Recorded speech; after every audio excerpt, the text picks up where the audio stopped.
Another part on step 4. This is the inventory step, and it's a big one. It does take a minute. Do not try to get through this in one day, but definitely try to get through it.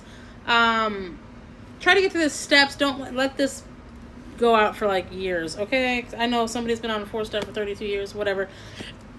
How recovered are you? How free do you want to be? Okay? Get through these steps. Let's go. Let's go. Let's go. Another one on the 4-step big one, you write down the resentments, right? And the causes and how you played your part in it and the character defects that pop up when you're playing this part. All these things we're writing down are going to come back up in a different step. So there's a reason for writing all this stuff down, right? Because we're going to go through you. I went through Jody, all of Jody and my internal makeup, my internal thought processes and things. What the fuck is going on in here? Why am I drinking like this? What am I holding on to? Let's get it all out. We're going to heal the trauma, right? 12 steps. So, not only do you go through your inventory of people, places, things, ideas, institutions, all the things, you're going to go through a fear inventory, so you write down all of your fears, right? I'm going to read a little bit about that. Notice the word fear is bracketed alongside the difficulties with Mr. Brown. So, on this bracket part, there is fear in here, down here. So, fear is another one we're going to write down. It's separate from the inventory of the people, places, and things. So write down all the fears, and you're going to go through the same process with the fears. Why am I fearful against this? How am I holding on to this? What are my character defects? What has this fear caused in my life? All the things, right? Another one, a big one. What goes hand in hand? Fear and sex. No, they don't go hand in hand. Maybe they do sometimes. I mean, in horror movies they do. Ew, that's a whole nother thing. So, sex is a big one. There's like a page and a half on it, I think. That's what I'm working on now.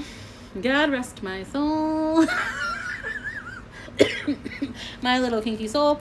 Now about sex. I'm going to read about this one real quick because this is the one that a lot of people, it does not super talked about in AA because it's a little touchy subject, but this is a big one I'm going through right now because my alcoholism and my physical sex thinking, they go hand in hand. I treat one like the other. I don't know how to moderate sex, so I treat it like alcohol right now. I am abstinent until I can learn more about it. I'm going to get an intellectual perspective on, and a spiritual perspective on the physical, like the sexual stuff, so I don't treat it so much like a drug or like alcohol, right?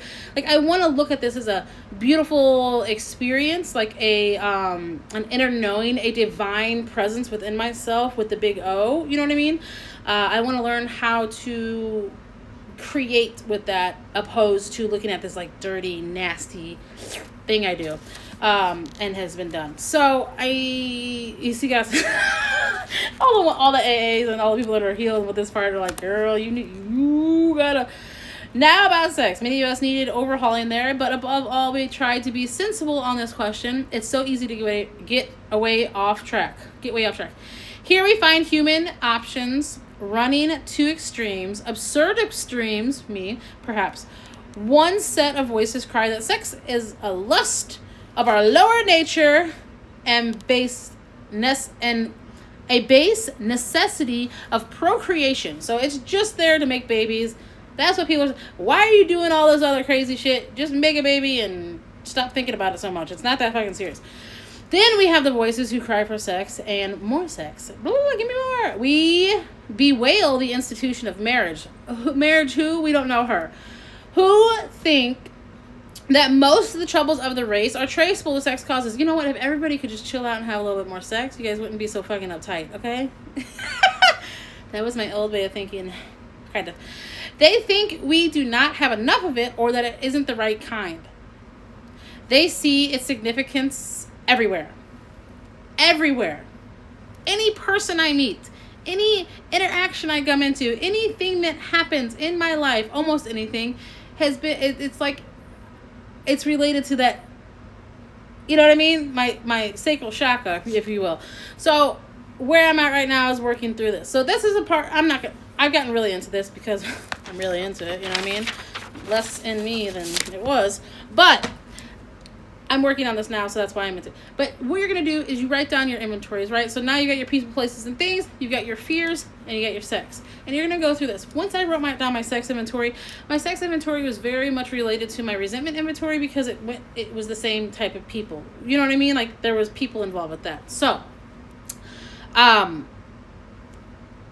it went kind of hand in hand. But I had to write down specifically my thinking around, and I'm not gonna lie, the fear inventory I was able to write down, it wasn't just spiders, it was like that I'm gonna be alone forever and never actually find love. It was that I'm gonna have, it's deep-rooted fears. You can put spiders on there, you can put drowning or whatever.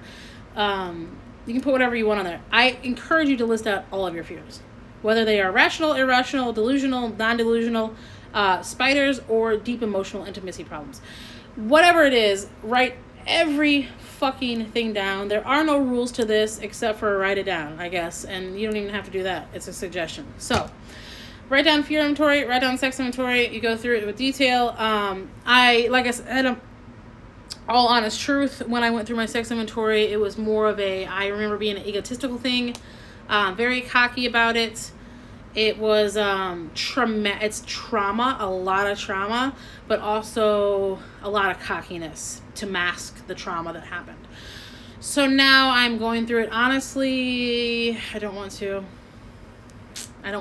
because also the trauma from sex has everything to do with the weight I keep on me, so then it's going to be this whole thing, and it's very vulnerable for me to even talk about it right now. I'm going to probably stop right now, but that's more into step as they say in St. Louis. 314. Okay? Masking with humor. All right. I love y'all. Boundaries. I'll see you in the next one.